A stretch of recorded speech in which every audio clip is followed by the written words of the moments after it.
I had 2 weeks vacation coming, and I said to my wife, I said, look, the vacation I need is going to be totally away from all of these stresses. Right? I don't want to go sightseeing. I don't want to do anything. I want to sit in the room with the blinds closed, right, and breathe for 2 weeks straight. So we started looking as to where to go for vacation, and each of the vacation places were too busy. Somehow or other, we ended up with Hot Springs, Arkansas. And Hot Springs, Arkansas, the hot springs is just a relic. The economy is based on horse racing, and the season begins February 15th. If you get there before February 15th, it's a ghost town. Well, we got there in December. The stores were boarded up. Nothing was moving. So I said, oh, this is what I need. So we checked into the hotel, and even then I had some back pain, so I said, while I'm here, I might as well take the miracle baths. So on Monday morning, the attendant ushers me into a little cubicle where there's a whirlpool bath, and gives me 2 glasses of hot water to drink, and this is not artificial hot water, this is okay. And I got into the cubicle, I got into the whirlpool, and I was in Gan Eden. Right? No one could reach me. I would not be able to be reached, not by a patient, not by the family, not by a doctor, not by a nurse, not by a social worker, not by a probation officer. This is what I wanted. And here, this wonderful, warm, natural warm water circling around me. This was what I wanted. And after about 6 minutes, I got up and I said to the attendant, wow, this is really what I wanted. And he said, where are you going, sir? I said, I don't know. What do I do next? He says, well, next you go for the massage, but first you have to sit in the whirlpool for 25 minutes. I said, why? He says, that's the way the treatment works. So I went back into the whirlpool, and after about 5 minutes, I got up and I said, look, I got to get out of here. He says, well, if you leave now, you lose the treatment. So I went back for 15 minutes of absolute purgatory, absolute Gehenna. Right? Later that afternoon, I said to my wife, this has been a rude awakening. Yeah? I took 3 years at St. Francis Hospital, right, with constant pressure, constant stress. That I could take, but I couldn't take Gan Eden for more than 5 or 6 minutes. Something's wrong. So when I came back to Pittsburgh, I contacted a psychologist friend of mine, very bright man, and he said to me, he says, Dr. Twerski, if you were to ask people what they do to relax, one person will say, oh, I like to read a good book. I like to watch a television program. I like to watch a ball game. I like to play golf. I like to do needlework. I like to listen to music. Everybody is telling you what they do to relax. But that's a fallacy, because true relaxation is an absence of doing. Right? Now what they're describing to you is what they do to divert themselves. Right? Reading a book, watching TV, watching a ball game, doing needlework. It's diversion. That's fine, but it's not relaxation. He says, when they put you into that cubicle, they took every diversion away from you. Yeah? Nothing to look at, nobody to talk to, nothing to read, nothing to listen. Right? And with all diversions taken away from you, you were left in immediate contact with yourself. Apparently there must be something about yourself that is so despicable that you can't tolerate yourself. It came to me like a shock, but after the more I thought of it, I said, this guy may be right. So I started to look at myself a little bit closer, and I made some amazing discoveries as to what was really going on with me. And I realized how I had such a fragile self-evaluation that I had to do things to get away from that. I didn't realize that I thought I was unlikable. until I finally, with a little bit of help from the psychologist, I realized I was a people pleaser. If somebody asked me to do something, even if it was unrealistic, I couldn't say no. I had to do it. Why? Because I refused, they won't like me. I went out of my way to do things for people that was unrealistic because I wanted how many people in the world are there? 6 billion? I need 6 billion people to like me. Right? I couldn't tolerate the thought that somebody's not going to like me. And I did meshugane things.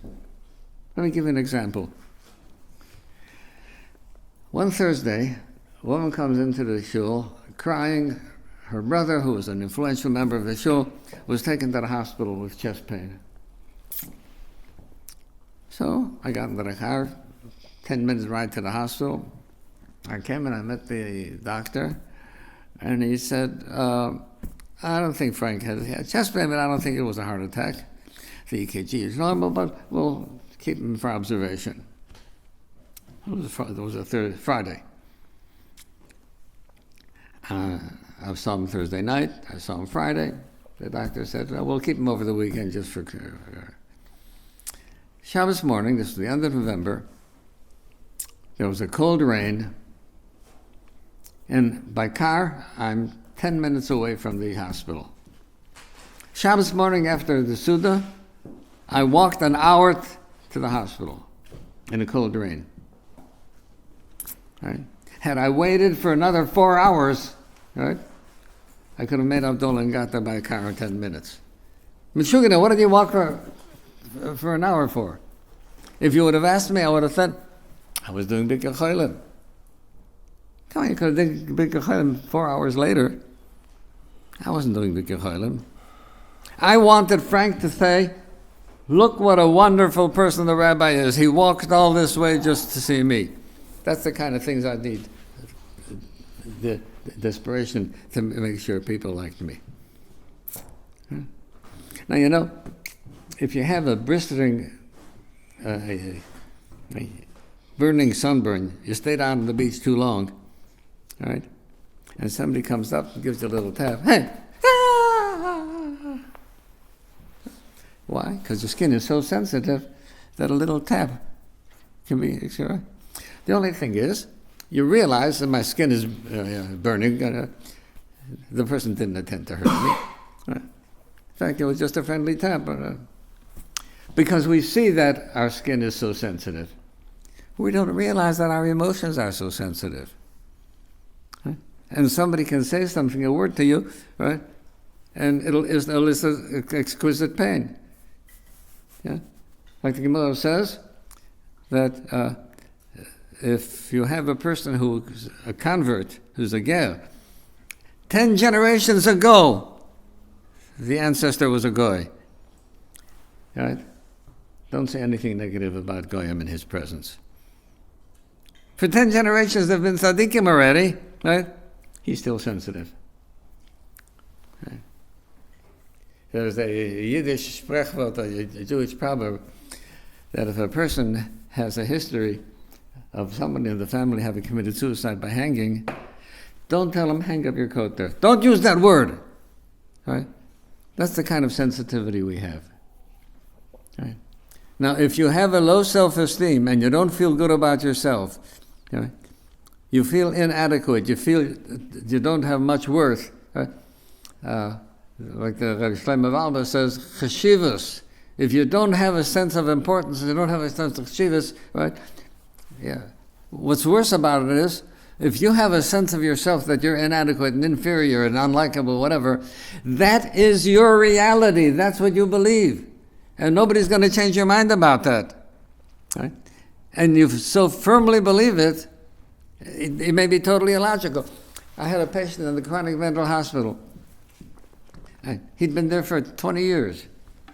Right? He was a Meshugana. He believed that he was chief of the World Bank. Right?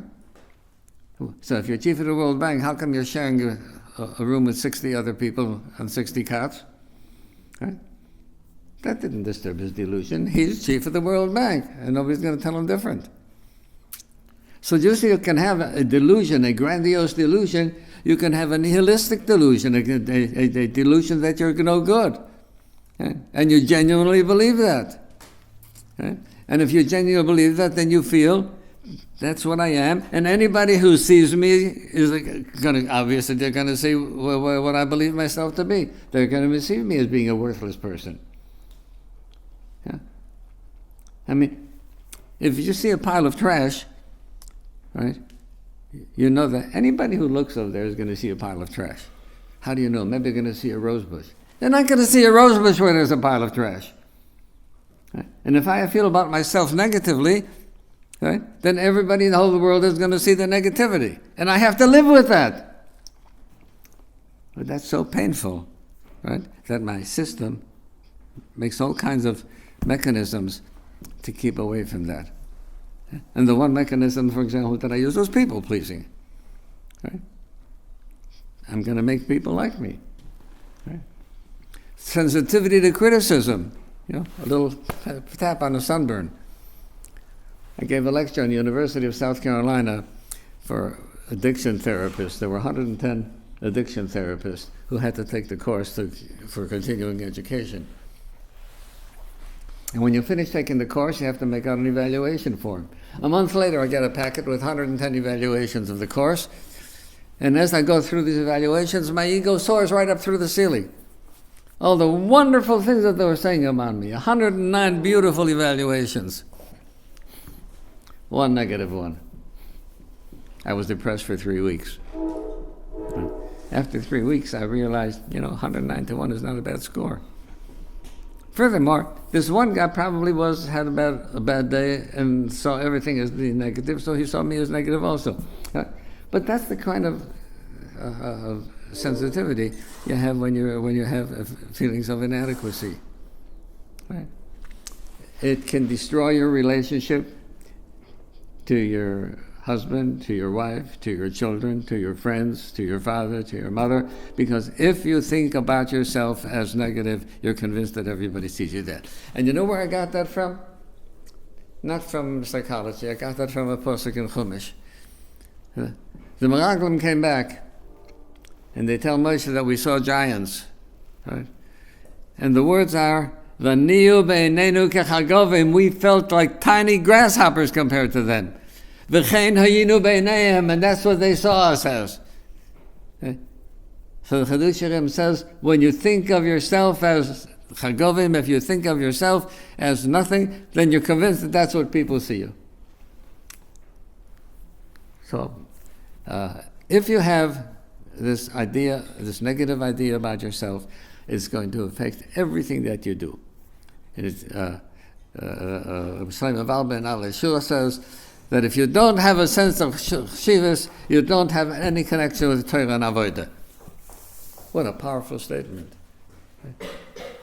No. And he says, Gemara says that a person is supposed to say, Chayev Adam Loimer. A person is obligated, is mechuyev to say, Bishvili nivra ha'olam. Hashem created the world for me. Now that doesn't mean, hey, I'm narcissistic, I can do whatever I want. The world owes me a living. No. I have an obligation. Hashem wants something to be done with application, and He chose me to do it. And if I was the only person in the world, I'd have the obligation to do it. Right? So that's my chashivas. That's not gaiva. Let's not make a confusing gaiva with self-esteem. Right? You probably saw recently the wonderful picture of the Chofetz Chaim. Right? As I saw the picture of the Chofetz Chaim, he's walking. He's a real person. It's not a legend. Right?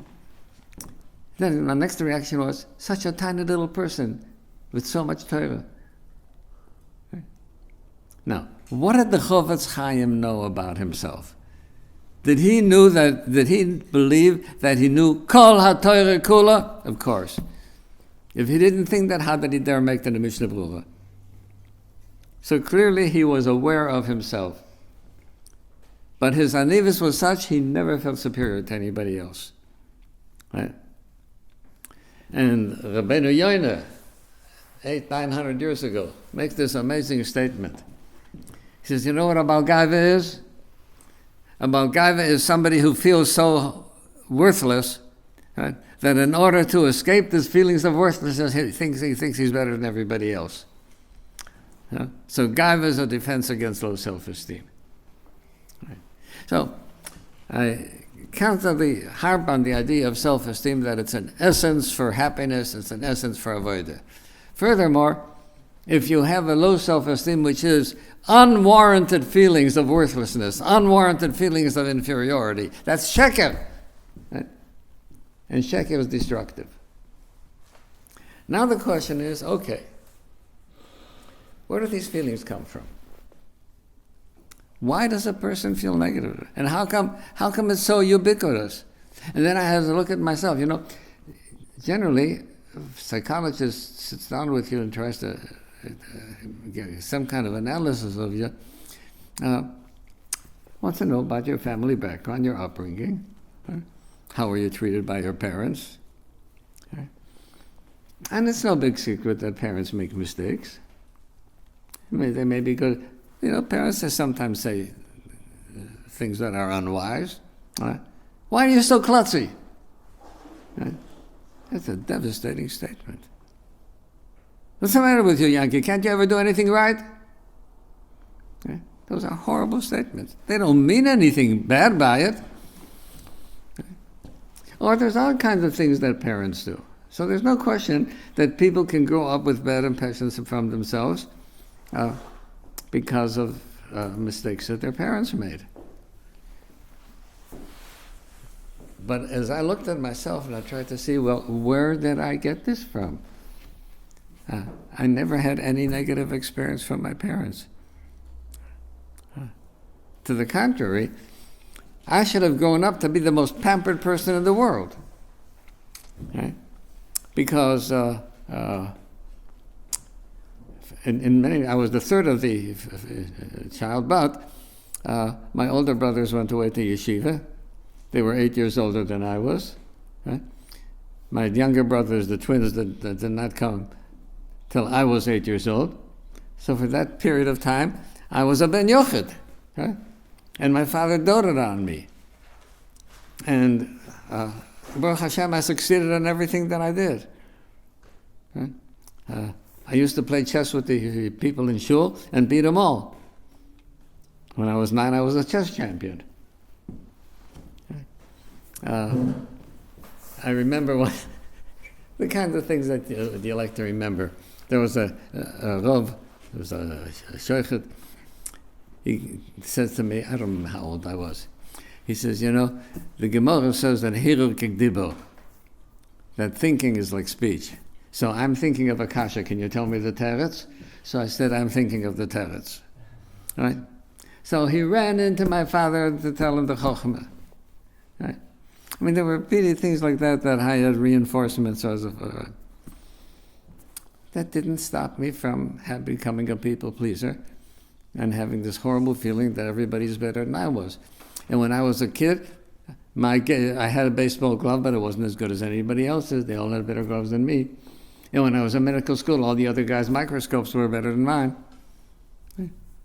That haunted me throughout life until I came at age 38 after the hot springs thing, right? That I began to see what's wrong with the way I feel about myself, till finally straightened out myself. Right? Now, I realize what Melech says, thrive on criticism. Right? Only a typist refuses criticism. Right? Look for criticism. Listen when your enemies talk. Your good friends are not going to tell you your faults. Listen to your enemies. So nowadays, if somebody makes a request of me, if I can do it, fine. If I can't do it, I say, look, I'd love to, but I just can't. Almost every week I get requests for giving haskomas. Right? And I explain to them, look, I can write you something, but I cannot give a haskoma on a book, because in order to give a haskoma on a book, I have to go through it with a fine-tooth comb and check every word, because otherwise people will hold me responsible for what the book says. So I refused to give haskumas. I never could have done that in my life. Right? So I became a much different person. I'm not a people pleaser anymore. I realize my shortcomings. I try and improve upon them. So the question is, okay, so my parents did not give me low self-esteem. Where did it come from?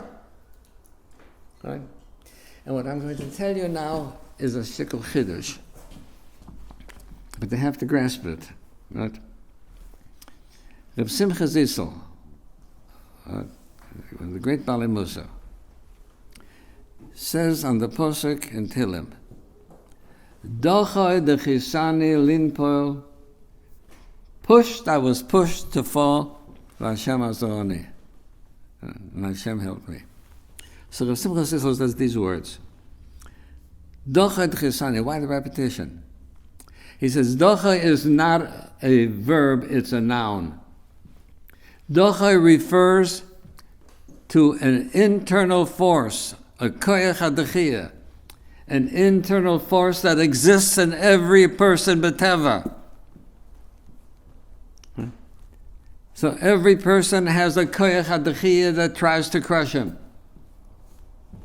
That's dochoi dechisan elin poel. Right? That's a tremendous concept.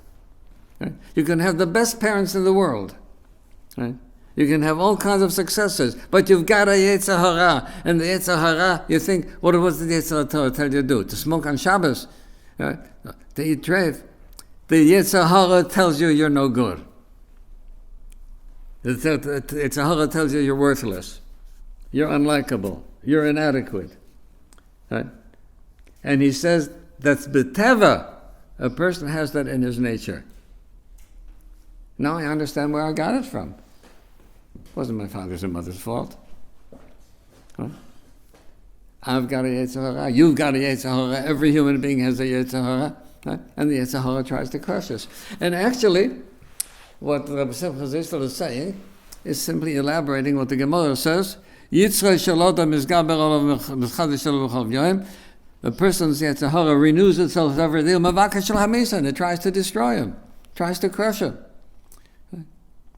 Now, the reason for the importance of this is that traditional psychotherapy, if you sit down with a person who's got problems and you do a history, right, and if the therapist's attitude is, this person's problems had to come from faulty parenting. I mean, who else was there when he grew up? Right?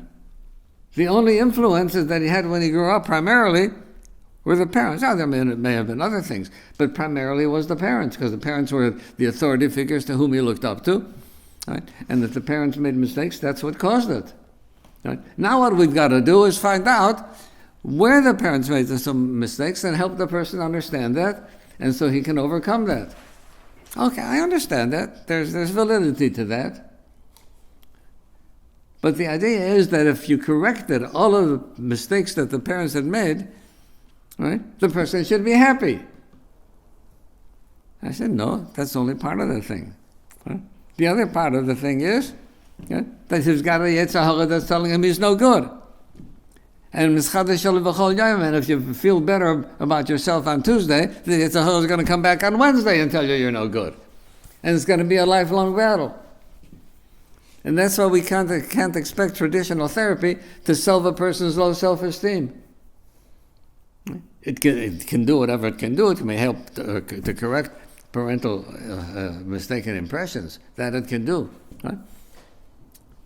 But even if the person is in therapy for 11 years and everything in childhood had been already resolved, he's still left with the Yetzer Hara. Right? And the Yetzer Hara is going to come back out again. The Yetzer Hara never lets up. So, I'm still fighting the battle of self-esteem. Right? Because my Yetzer Hara is still telling me how I'm no good. Right? And it enlarges on it, and the Satan has all kinds of maneuvers, all kinds of manipulations to make me feel inadequate about myself. Yes, there. Do non-Jews also have a Yetzer Hara? I'm sorry? Do non-Jews also have a Yetzer Hara? Like, I'm saying, do people, non-Jews, do they also have a Yetzer Hara? Who's that? People who aren't Jewish, do they also have this? Yeah, I assume that Goyim also have the Yetzer Hara, but their whole mahus is different. Their whole being is different Because then. you'd have to change the whole model of psychotherapy to include some. I'm sorry? We'd have to change bring in a new model of therapy or psychotherapy. I don't think that we have to change the model of psychotherapy. I think we have to realize what its limitations are. Right. We can deal with, but for the Yetzer Hara, we have to find another tactic. I mean, I know for myself that you're pushed always to accomplish, to do things. I mean, maybe it's parental to start with, but then it's internal, like you said, to accomplish. And if you fall short of your own standards, that's where you always have high standards, and you're always falling short, and that's. Well, some of that can be constructive. We take this whole thing is a very sensitive, very complex, very sensitive thing, because we all, and in terms of addiction, if my addiction is to money, I never have enough. It's just like heroin, right? There's never enough. Right? There's never enough. All physical addictions are bottomless pits. In Avodas Hashem, yes, we always have to feel, I have not done enough in Avodas Hashem. And all the tzaddikim were very critical of themselves. But that was a healthy kind of thing. It does not cause them to feel inadequate about themselves. They had this cheshivas. Like I said, the Chofetz Chaim had his cheshivas. Right? That did not make him a Baal Gaiva. He was an Odom next to Moshe Rabbeinu. So we have to separate. We have to separate the two.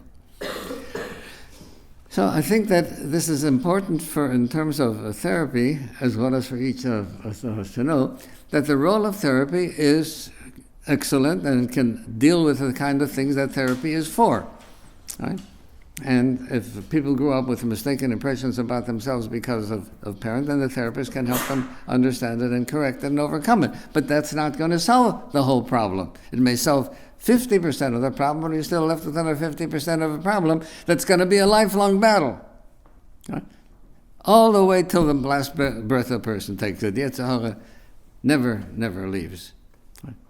The Baal Shem Tov, in his last words before he died, was Al Tviuni Regel Gaiva. Don't bring me to Gaiva. Right?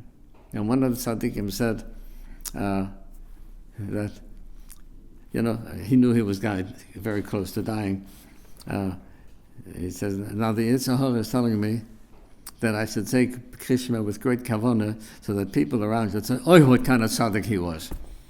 Right? The Yetzer Hara doesn't give up until the last moment. Right? So now we have to, if we recognize that, we recognize the importance of therapy, we also recognize the limitations of therapy. And then we have to find ways in which to neutralize the Yetzer Hara. Right? With the realization, Mizgaber al v'chol yom, I may neutralize the Yetzer Hara today, he's going to be back tomorrow. Right? It's a life, as the Mesilas Yesharim says at the beginning, it's a lifelong struggle. Now, unless we neutralize the Yetzer Hara, we're going to fall into the problems of low self-esteem. For example, low self-esteem in marriage. Right? There's several ways in which low self-esteem can affect marriage. Right? One of the things that you cannot, whether it's conscious or unconscious,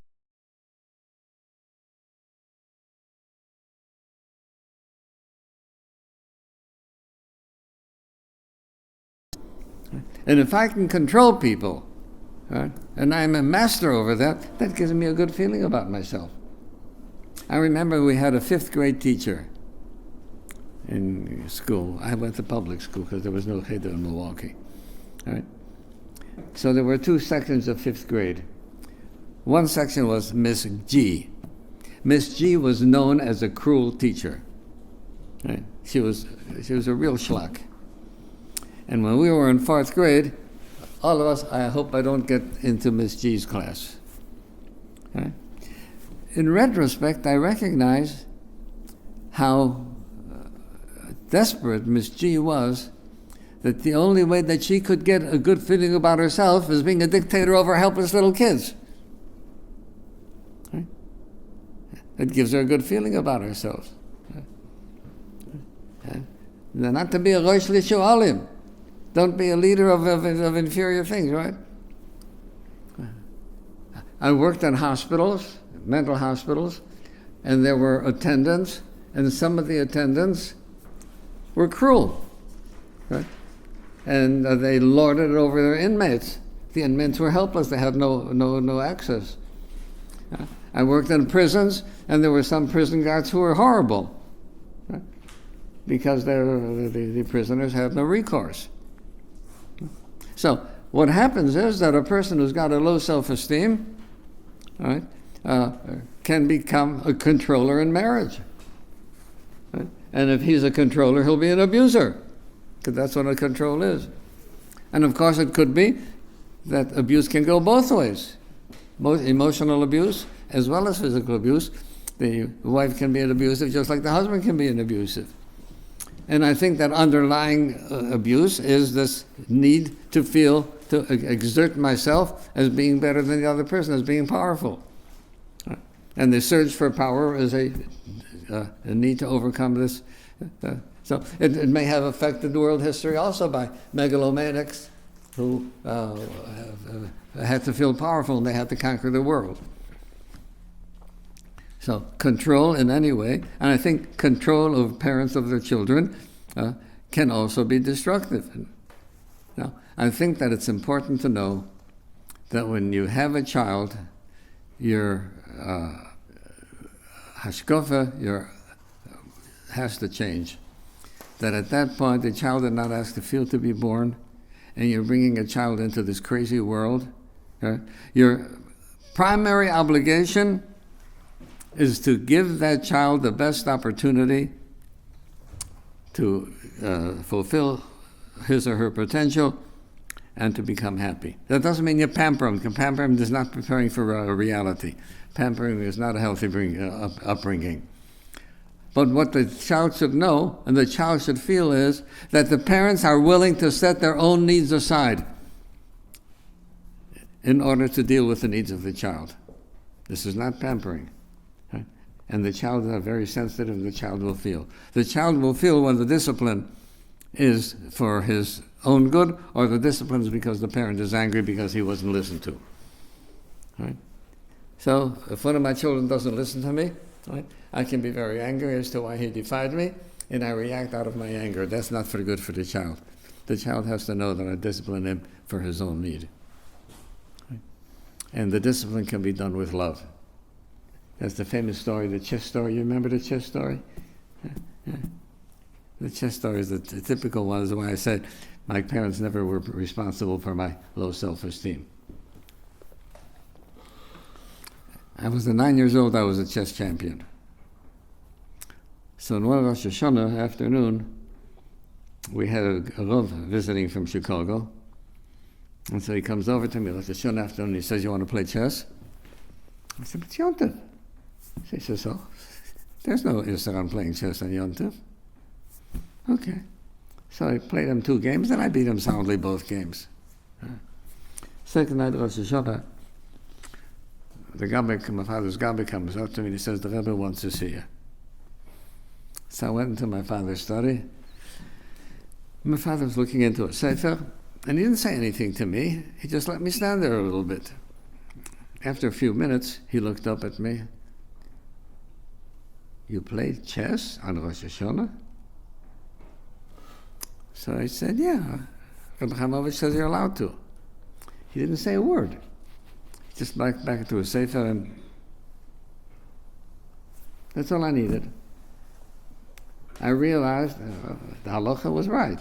You're allowed to. But I should have understood Rosh Hashanah is not a game-playing day. So I got the message, even at age 9. So my father looked back into his sefer, and I'm standing there waiting for my father to say, "Geh gesundheit." After a few minutes, my father looks up. "No, did you beat him?"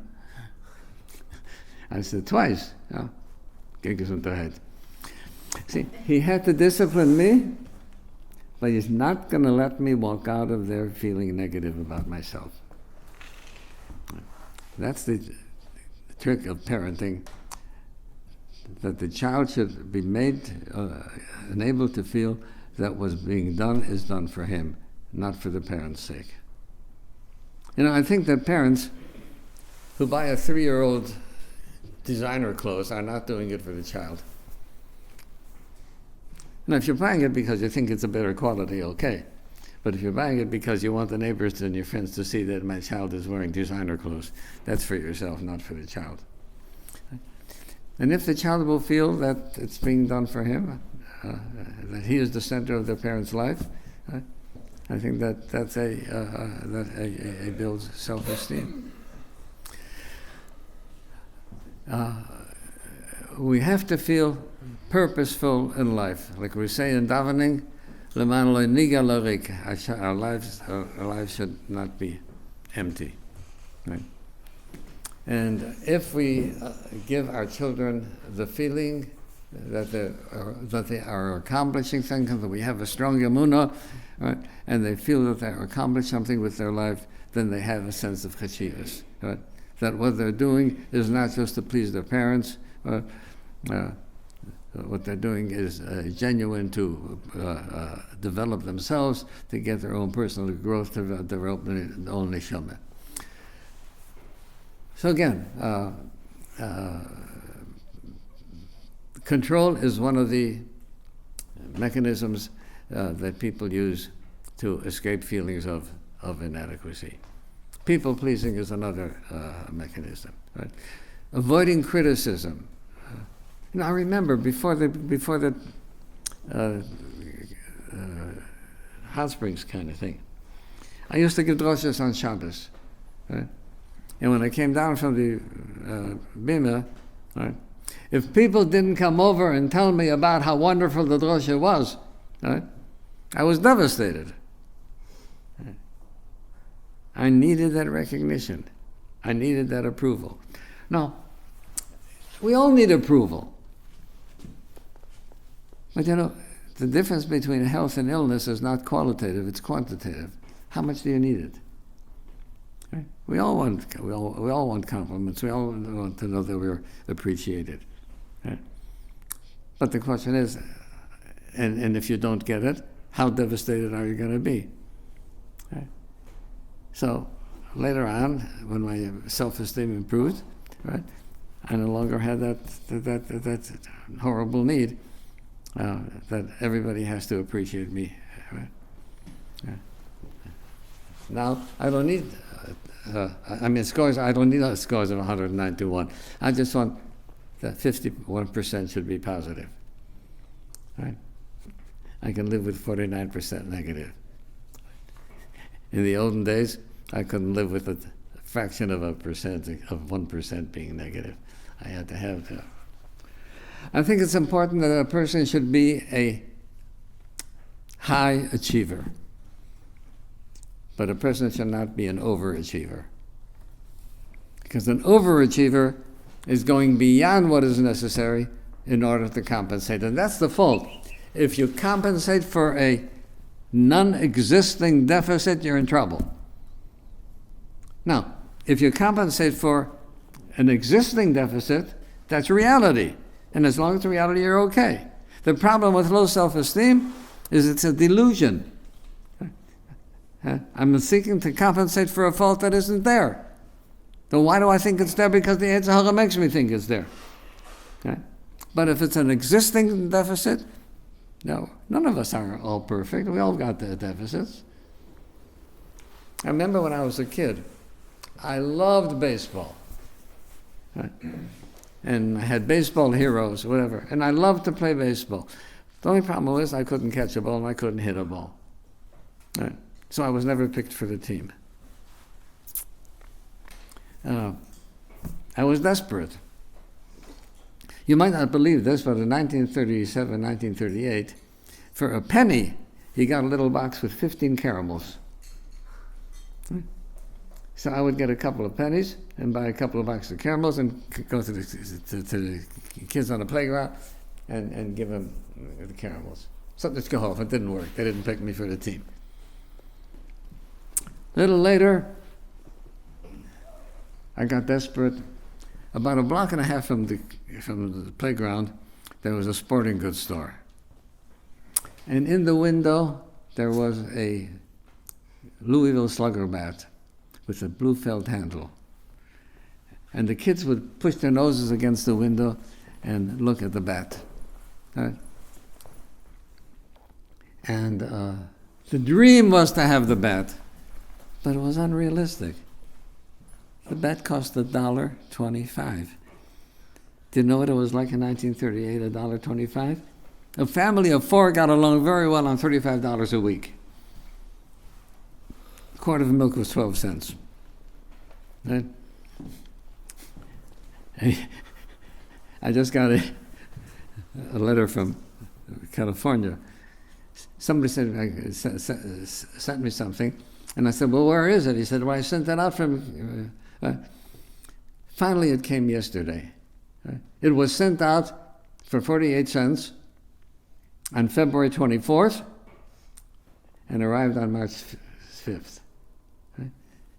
When I was a kid, for 3 cents, a letter went in 48 hours. Right? For 3 cents. So, $1.25, you had to be a millionaire. But I was desperate, because that meant that I would be able to play ball. So I made a Hanukkah geld, I got $1.25. And I brought the bat to the playground. The kids went crazy. Hey, look at the kid. He got the bat. Hey, kid, can we use the bat? I said, only if I get to play. Okay, so they choose up sides. Everybody gets chosen except me, and I'm standing there with the bat. So these 2 captains say, well, what are we going to do about him? It's his bat. So, why don't you take him? Why should we take him? You take him. No, we got Eddie, he stinks. Why should... Finally, Chochmah Shleima, one of them came up with the idea, all right, we'll take him, but his outs don't count. Okay.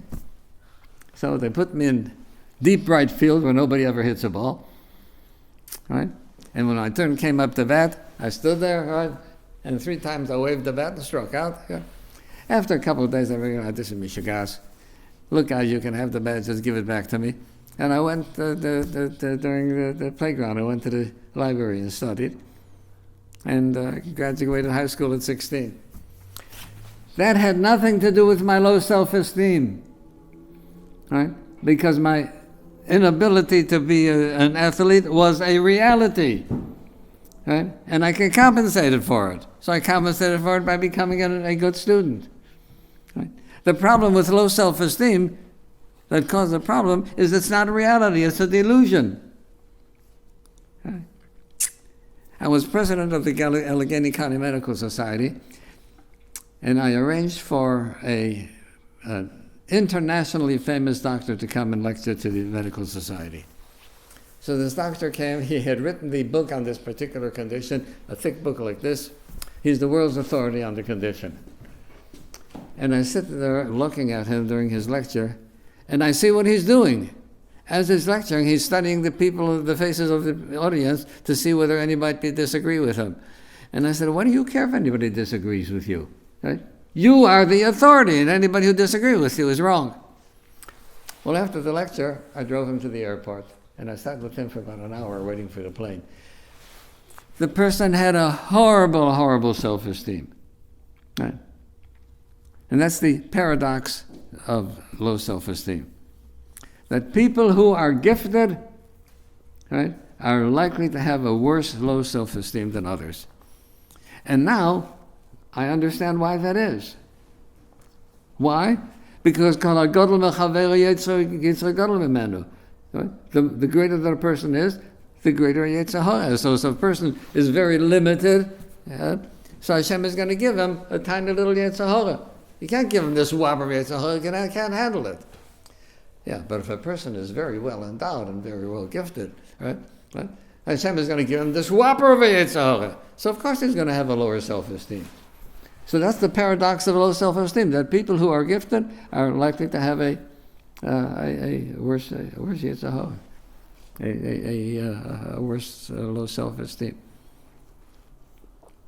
I almost became a surgeon because in my last year of medical school, the Marquette University engaged an internationally known surgeon to be director of surgery. And you develop a hero worship for him, right? And his excellence in surgery was, he has a disease named after him, right? So I almost was tempted to become a surgeon. All right, so I became a psychiatrist. And a few years later, I found out that this doctor was an alcoholic and committed suicide at age 52. I mean, the man had enormous renown by the world. Didn't make any difference. So, our Sifrei Musa are very clear about that. And Reb Shlomo Valba, Alei Shur is a wonderful Sefer Musa. Unfortunately, that's not available in English. But he points out that people have this terrible mistake that learning Musa is depressive. He says it's not so. He says if you only knew the real Balei Musa, they were full of simcha. And knowing your defects does not produce depression.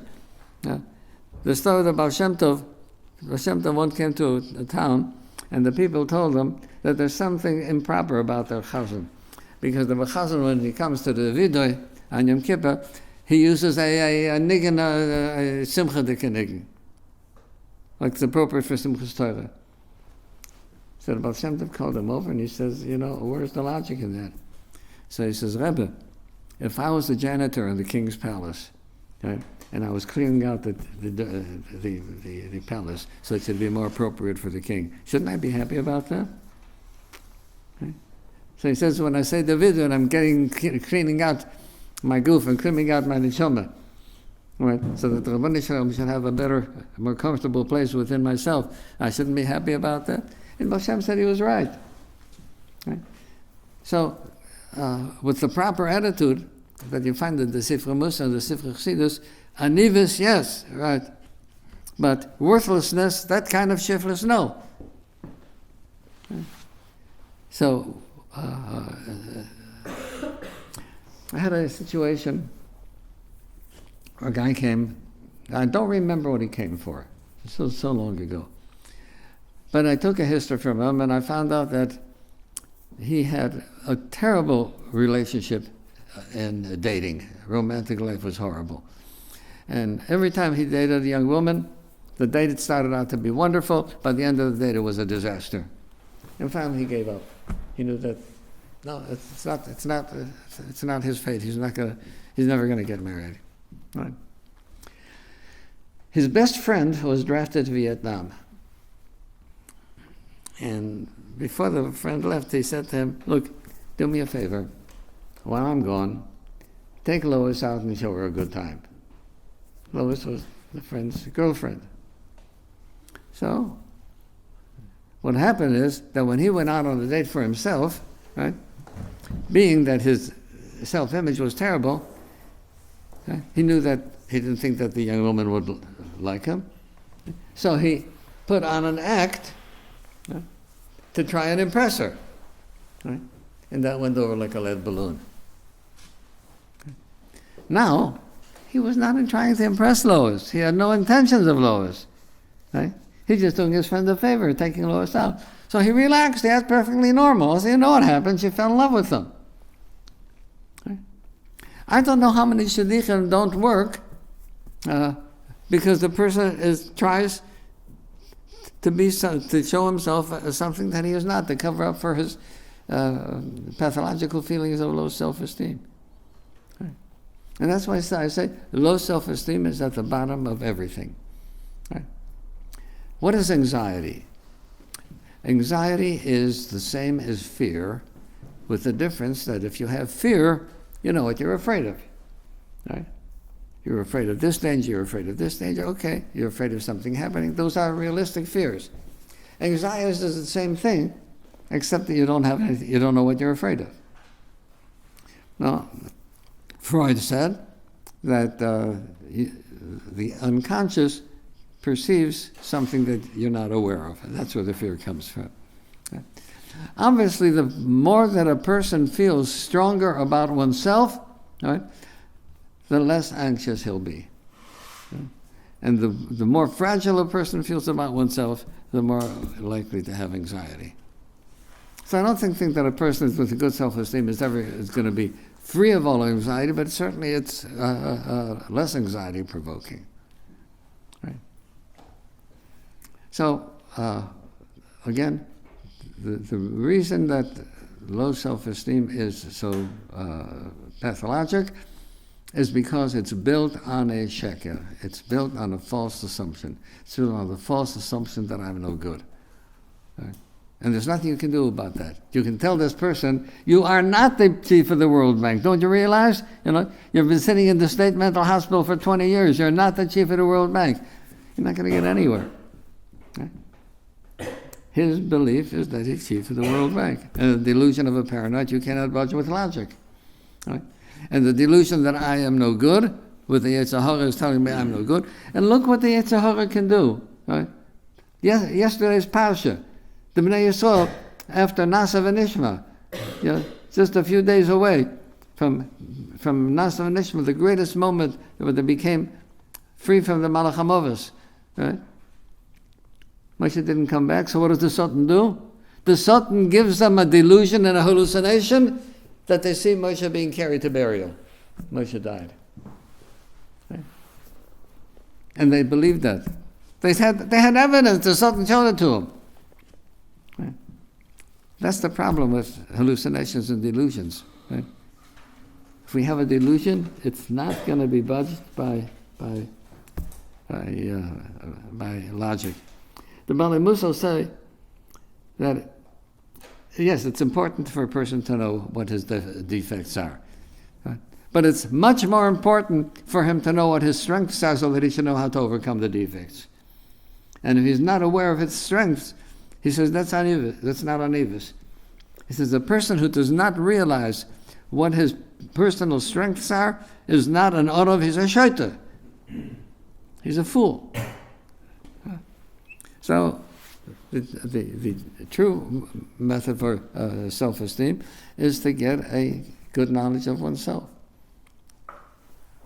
Now, there are times when people are put into difficult circumstances. I know that there are shidduchim, where the shidduchim are made for all the wrong reasons. Right? That the parents want this particular mechutin, right? And the parents push the child into marriage for their own needs. Right? And that's a disaster. Right? Why? And the parents have their own self-esteem problems. Right? So whichever way you turn, right? This delusion of feelings of inadequacy is a burden that's going to lead people to all kinds of problems. A person has no aspirations. I had this last week, a young man, 25 years old, very fine young man. He has no aspirations for himself. He doesn't think he'll ever amount to anything. Right? He's not mentally challenged. He's a bright young man. He just doesn't have and so he's a procrastinator. Never gets anything done. Right? And why is a procrastinator? I think behind procrastination is, again, a low self-esteem. I'm afraid to do something because I'll fail. I know of a young man who had graduated school with honors and had an excellent resume, and when his first job interview, he was refused. He was not accepted. Right? For the next 3 weeks, he stayed in bed until 4 o'clock in the afternoon. Right? He couldn't take another possibility of being refused. He didn't make another application. And that's not an uncommon thing. Right? And procrastination is the defense. If I don't do it, I can't fail. That's true. You can't fail if you don't do anything. But not doing is the greatest failure of all. And you know, the Mesilas Yesharim is very careful with the words that he uses. And this one phrase that he uses is something that we should be enlarge on. He talks about procrastination, and he says, Ein sakana kesakanto. There is no sakana, there is no danger as great as the danger of procrastination. If you decide, look, this is something I don't want to do, I'm not going to do it. Okay, goodbye, Charlie. You're not fooling yourself. But if you say, no, I'm going to do it, just not now. Later. He says you're deceiving yourself. And self-deception is the greatest sakana. In order to feel loved, you've got to feel lovable. Right? And if a person does not feel lovable, then the spouse may stand on their heads and try and placate and do things for him, and that's not going to take away the feeling. There's a condition that I don't know how to treat, so I never try to treat it, and that's narcissism. Narcissism is real gaiva. Narcissism is where the person takes the Chai Avodam Loima B'Shvila Nivi Olam, and he says, the world was created to provide for me. Right? Everybody owes me a living. Everybody owes me honor. That's gaiva. I'm the greatest. Right? The reason it got its name of narcissism is based on a Greek myth that there was this young man, Narcissus, who was very handsome, and once when he saw his image in the water, he was so handsome that he fell in love with himself. So the word narcissism describes the person who's in love with himself. I said that's not true. A narcissist, like Rabbeinu Yonah says, a narcissist hates himself. Right? But because he can't stand himself, right, he defends himself by saying, I'm the greatest. Right? And you can never please a narcissist because it's a delusion. Right? So I don't know, some people do treat narcissism, I don't know how to do it. So all of the psychological faults that we have, I say, are either partially due to low self-esteem or totally due to low self-esteem. Right? And if a person has a good feeling about himself, feels, I am worthwhile. I have a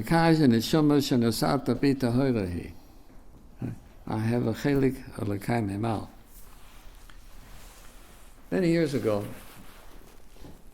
I was contacted by the director in Yerushalayim of the Prisoner Rehabilitation Authority. And he happened to be visiting Pittsburgh, and he met me and he said to me, look, 80% of people in prison are there because of drug-related crimes. Right? And I don't have a good drug treatment program. I said, you know what? Send your staff to Pittsburgh. So they did. The staff came to Pittsburgh. They spent a month or two learning about addiction. Then I said, look, let's open up a pilot project and show the government that if they will put their money into rehabilitation, they'll save money. 80% of people, of drug-related prisoners who are released, 80% are back in jail within a year. So it's not working. Prison isn't working. And I said, if you do some rehabilitation, you'll actually save money. Good. So we opened up a little program in Beersheba called Shar HaTikva. And it opened up the first day. We had 8 ex-convicts. And I'm talking to them about what I believe is the problem of addiction. I said, you know, if you know something is beautiful, something is valuable, you don't damage it. There's a natural resistance against something that's damaged. If you would feel better about yourself, if you would have some self-esteem, you wouldn't do things that are damaging to you. So this one young man, Yair, interrupts me. And he says, what are you talking about? I'm 34 years old. 16 of those 34 years have been in prison. I've been arrested 8 different times and sent to prison. Right? So, when I get out of jail, nobody's going to hire me with my record. And when my family is told that I'm going to be released from jail in 3 months, they go crazy. They don't want me out of jail. They'd rather I'd be dead. I'm a burden to them. I'm an embarrassment to them. Now, where do you expect me to get self-esteem from? So I said to him, Yair, you ever walk by a jewelry store and see the gorgeous diamonds in the window? Right? They're scintillating, they're beautiful, right? They're precious, they're worth hundreds of thousands, millions of dollars. You know what they look like when they came out of the diamond mine? You know what a raw diamond looks like, right? Like a piece of dirty glass. And if you didn't know better, you'd throw it away. So there's a maven who sits there by the diamond mine and he knows which is a dirty glass and which is a diamond. Right? So they take this big piece of dirty glass, and they send it to the processing plant. Right? And out comes this gorgeous, gorgeous diamond, 6 carats, perfect blue white, worth $2 million. I said, Yair, nobody can take a piece of dirty glass and put beauty into it. That beauty was there all the time. But it was laying in the ground for thousands of years and it was covered up with all kinds of gunk. And what the processing plant does is it removes the gunk and polishes it out and exposes the beauty. I said, I don't know anything about diamonds, but I know something about neshomas. You have a beautiful neshoma. Yeah, it's covered with gunk. You stay here and we'll help expose it. You stayed there for 3 months. And after 3 months, he went into a halfway house, a transition house for 8 months. Then he got himself a little apartment, and he got a job. Then one day, Annette, who was the administrator of the halfway house, gets a call from a family. Their elderly mother died, and she left them over an apartment of furniture, and they don't need the furniture. They want to donate it to the halfway house. Okay. So she calls up Yair and she says, Yair, we got this donation of furniture. I don't have any way of getting it here. He says, no problem. I'll get a truck and I'll bring it over. A few days later, he calls her up and he says, Annette, I've got a truck. I'm by the halfway house. I'm by the apartment. And it's a waste of time to put that junk on the truck. It's all dilapidated. We can't use it. And she said, yeah. I don't want to disappoint the family. They want to make a donation. Please put the stuff on the truck and bring it. Maybe we'll be able to salvage some of it. So Yair loads all the junk on the truck and he drives to the halfway house, which is on the 2nd floor of the building. And he's schlepping all this junk up the stairs and he's shoving up this old sofa, and out from the pillars falls an envelope with 5,000 shkalim. Yair used to break into a house for 20 shkalim. Right? Now he's got 5,000 shkalim. He's the only human being who knows it. What does somebody do? It's not stealing. Put it in your pocket. Finders keepers. Yair called up Annette and he said, Annette, there was an envelope with 5,000 shkalim in the sofa. And she says, yeah, that's their mother's money. It belongs to the family. So he called up the family and he told them. And the family said, you know what? Give the money to the halfway house. Okay. Next time I was in Eretz, the halfway house had a little Chanukah Savayas, a renovation, and Yair is there. And that's when Annette tells me the story about Yair finding the shkalim. So I went over to Yair and I said, Yair, do you remember the first time we met? And I told you that you've got a beautiful diamond inside of you. Right? Then all we have to do is expose it. I said, Yair, there are people who are so honest they would never touch a nickel of somebody else's money. But if they find an envelope with money and nobody else knows it exists, they keep it. And with your history, right, and your background, you turn that money in. That's the diamond. Right? Next time I came to Eretz Yisrael, Annette calls me up and she says, you must come to the halfway house. So I came to the halfway house and she showed me that on the front of the door there's a bronze plaque donated by Yair that says Mifal L'Tishat Yahalomim, right? The processing plant for diamonds. I've told this story to many people. I've told this when I lectured at Gateway to the staff. 2 weeks ago, I was at Gateway, and when I came in, there's this enormous banner, right, with diamonds, right, and saying diamond processing plant. Right. And I lectured to the group, and I said to them, you think that Bill Gates is the richest man in the world? No. You think that Buffett is the richest man? No way. I'm the richest man. Look at the diamonds that I've got. When I was in London, one of the things you do is you go to see the crown jewels. So I went to see the crown jewels. So you have to stand half an hour in the line. And what did I see? I saw great big chunks of glass. All right? Who uses them? Nobody. What good are they to the world? None. Right? I was at a chasana once, and there was a very wealthy woman there, and she was bedecked with diamonds. And somebody said to me, those aren't real. Those are fake. The real diamonds are in the safe, in the vault. I said, Meshuggah. What good of if you can't enjoy them? Right? I said, my diamonds, people who recover from addiction, right? And they become useful people, right?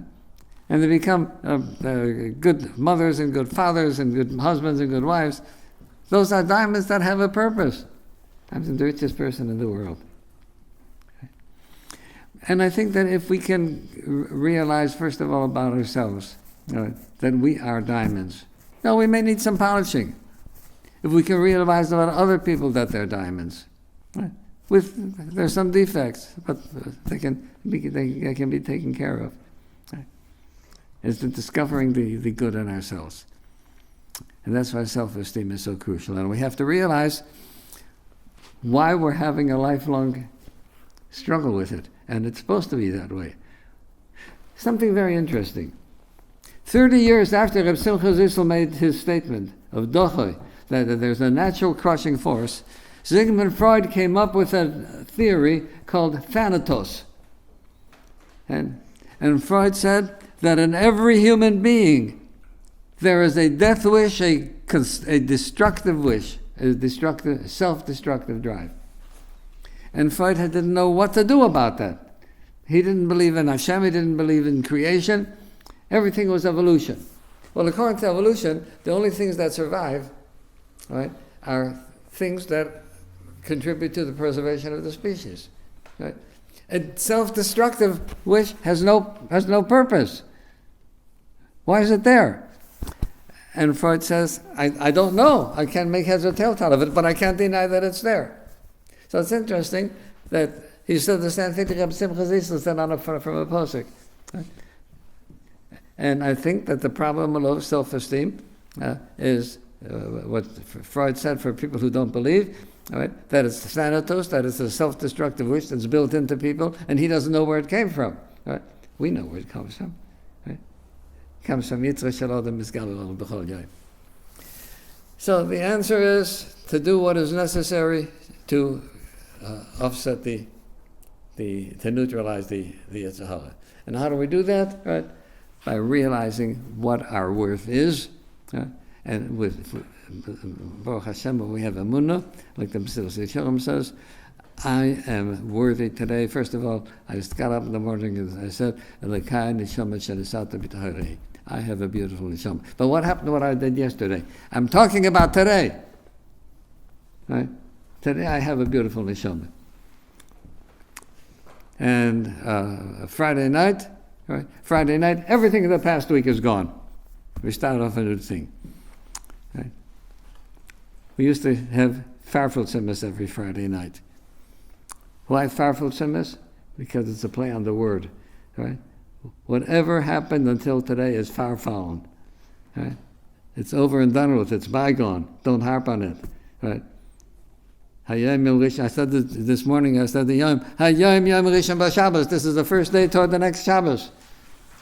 Right? And Shabbos is the reason that Hashem created the world.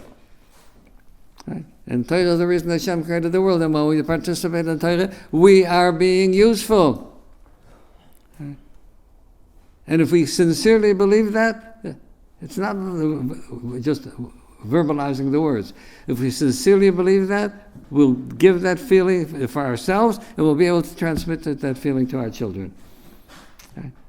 And that's the secret of self-esteem. Okay? Yes, dear. I was wondering if there's a role for the yeshiva system in terms of self-esteem for children. All right. First of all, the lion's share, I think, of self-esteem has to come from the parents, has to come from home, right? And as I say, the parents' obligation is once they bring a child into the world, they should know my needs and my wants are secondary. I've got to do whatever is going to be best and the ultimate for the child. So that's what the parents say.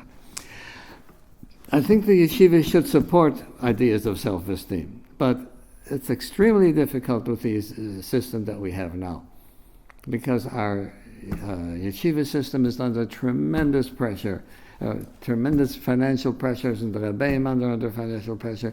And there's also problems in the system itself. My Rebbe was a Goen Olam and a wonderful, wonderful person. Right? And when I visited him once, he said to me, I prepared the shir for you and your chavrusa. Right? And that was a great compliment. But I had to realize also, what about the other 18 bocharim there? Right? And what happens is that since we value excellence in Torah, right, we capitalize on those who are bright, right, and those who are not. So Mechanchim have told me that many Rebbeim talk to 25% of the class. Right? And the others don't have cheshivas. The stories with the Chassam Sofer, that there was a young man who could not grasp Gemara. He assigned several bochum to learn with him, and they just put an enormous amount of work into it, and it became a fine lampen. Right? That doesn't happen too often today. Right? So there's also something else about that we fall short of. We fall short of the prime mitzvahs of Yiras Hashem and Ahavas Hashem. Right? And how do you give people Yiras Hashem and Ahavas Hashem? Right? Well, you learn Sifrei Musa, yeah, that's good. Right? But that's not what the Rambam says. The Rambam says, how do you get Yiras Hashem and Ahavas Hashem? By appreciating the work of Hashem in creation. Right? When do we give our students appreciation of Hashem's work in creation? To understand the enormous chokhmah and the mechanism of the human being. To understand the enormous beauty in creation. Right? I said this 2 years ago to a person, and he says that now the first thing he does in the morning, right, he has a short video of the beauty of nature, and the beauty of the birds, and the beauty of the fish, and the beauty of the animals, and so forth and so forth. And he says it does something totally different to give the children an appreciation of the greatest Hashem. And it's very obvious. Yiras Hashem and Ahavas Hashem is the Shema Yisrael. That's what it's all about. Right? Shema Yisrael is a mitzvah d'oraisa. Now, when we make a Megillah, we say, Asher Kedishona b'mitzvah Yisrael I'll make a Megillah. So what should be the bracha for Shema? Asher Kedishona b'mitzvah Yisrael Shema. We don't do that. What are the brachas for Shema? The brachas of nature. How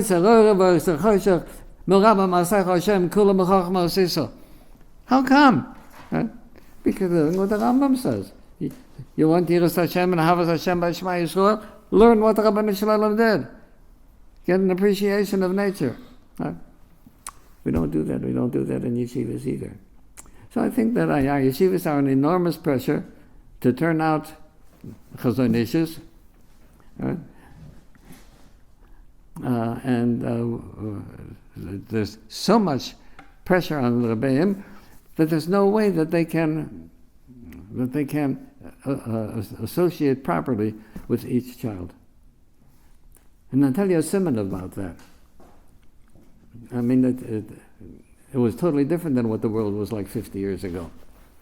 If you would have asked my older brothers, where do you learn? They would have said by Reb Shlomo. They would tell me the Reb Shlomo Haman and my sister. You ask somebody, where do you learn? By Reb Aaron. Right? Ask somebody today where they learn. Right? In Panovich, in Mir. Right? They give the name of a place, not of a person. Right? The personal touch between a Rebbe and a Talmud has been lost. And maybe it's because, in Lakewood, Rebbe Aaron had 20 Talmidim, right? Not 3,000. Right? And Baruch Hashem, because of the proliferation of yeshivas and proliferation of the Talmidim learning Torah, we've lost the individual touch, which has so much to do with self-esteem. Thank you for listening. Yes, yeah. Every day a person has a number of obligations, a number of things that Hashem wants him to do for his own benefit. Davening, brachos, many things. If a person is always not living up to those expectations, because every day we daven without kavanah, every day we often speak lashon hara, we do all these things. So if I'm impairing that relationship with HaKadosh Baruch Hu every single day, then how can I maintain healthy self-esteem? Because it's truly possible every single day. Right? We're not perfect, right? In the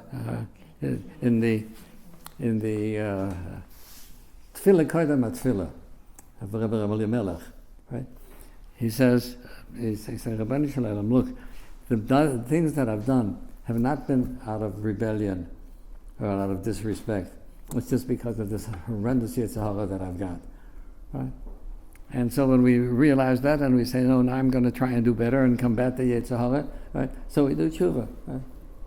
And you got to realize that once you do tshuva, that it makes you better than a tzaddik.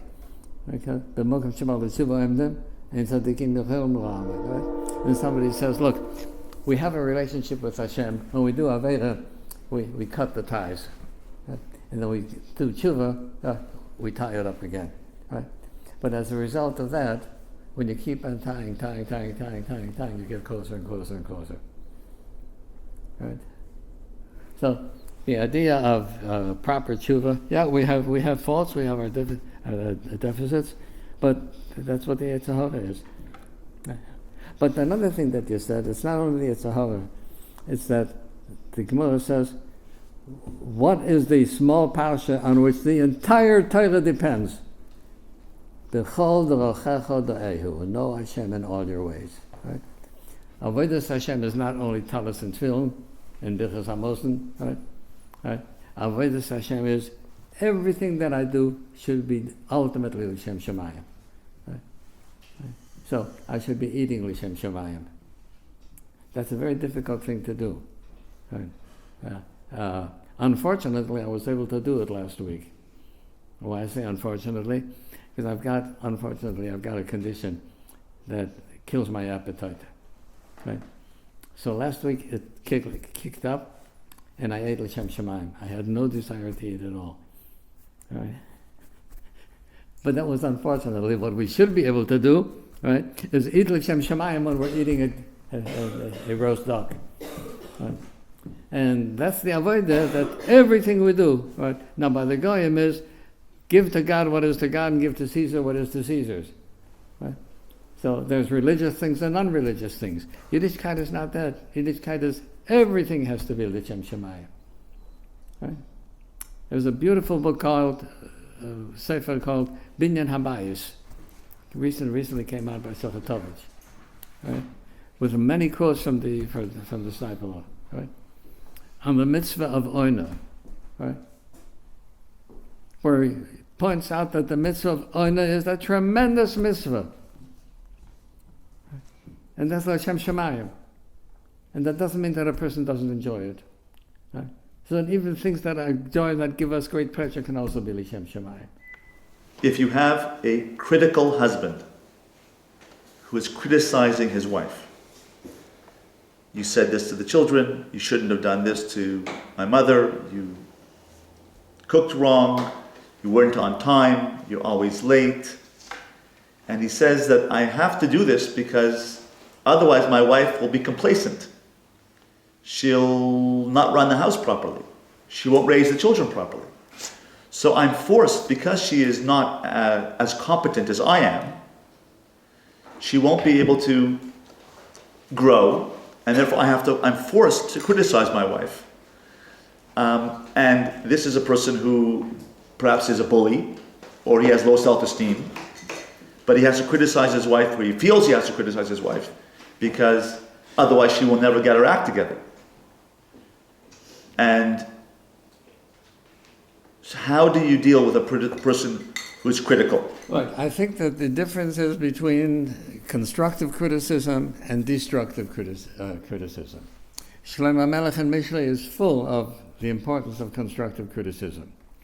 And I think it's a very simple thing. Constructive criticism is, I point out a shortcoming with you, that you have. Am I willing to help you overcome it? Right? If you make a criticism and you walk away, that's destructive. Right? If you're willing to participate and help the person overcome it. And I think these things can be felt. Right?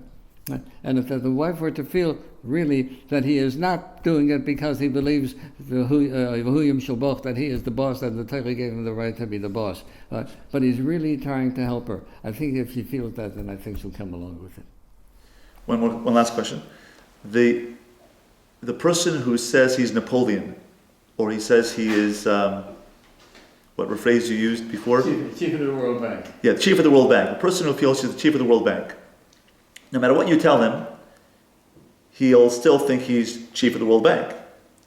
If a person feels he has low self-esteem, and has this negative Yetzer Hara in him that tells him that you are no good, whether he's successful or not successful, and you keep telling him, but you are good, you're a diamond. But the theodicy, what is the name of that Freudian? No, the Thanatos. Thanatos. The Thanatos says to the person, but you're no good. The Yetzer Hara says you are no good. So no matter how many times I can tell the person, you are good, you're a diamond, he'll still come back with the Yetzer Hara saying, right, but I'm no good. How does one get through to the person and pierce the veil of negativity? First of all, it's a daily struggle. I may be able to help him feel better about himself today, but that's not going to carry over until tomorrow. Tomorrow he's going to have the same struggle all over again. And it's not a question of what I tell him, it's a question of what do I genuinely feel about him. Right? Because there's communications that are nonverbal. Right? If I genuinely feel about a person that he is deserving, that he's worth it, that he's a diamond, right? Well, I think they'll pick that up. And I think that my success in working with addicts has been because I feel that there's inherent good in each of them. But if you don't feel that way and you use the word, it's worthless. How do you convey feeling that I feel that way? You don't. The feelings will convey themselves. Right? Through the relationship? Right. I had an interesting thing that was a very important lesson to me. I had a patient in my first year of training. I had a patient who was a kvetch. This hurts and that hurts and this hurts and that hurts and that hurts. And he wanted medication. So I said to the nurse, give him a cc of saline. Right? A placebo. She says, we're not allowed to. I said, why? She says, the medical director says we're not allowed to use placebos. So I went down to the medical director and I said, Dr. Winnie, when I was an intern, we used to use placebos. What's wrong with placebos? So he says to me, Dr. Twerski, before our ancestors came out of the trees, he believed in evolution, right? They communicated the way all animals communicate. Right? And animals communicate with each other. We don't understand how they do it, right? But they do it by scents, by smells, by body language. There's a way to the communication. Later on, we developed the frontal cortex, so we developed speech. That did not take away the nonverbal communication. It just superimposed on the nonverbal communication. You can control what you say. You can't control what you nonverbal communication. Right? He says, if you're going to give a person a placebo, you're going to say, I am giving you something. Your nonverbal communication is going to say, I am giving you a nothing. And you can't control that. Right? He says, you can't jeopardize the trust in your patient. Right? So, therefore, using a placebo is a sheker. And what the messenger was giving me was, you can't be a good liar. Right? Because what you feel is going to get communicated whether you like it or not. Right? So if I feel about somebody that is really deserving and really good, he'll feel that I feel that about it. Okay? Go to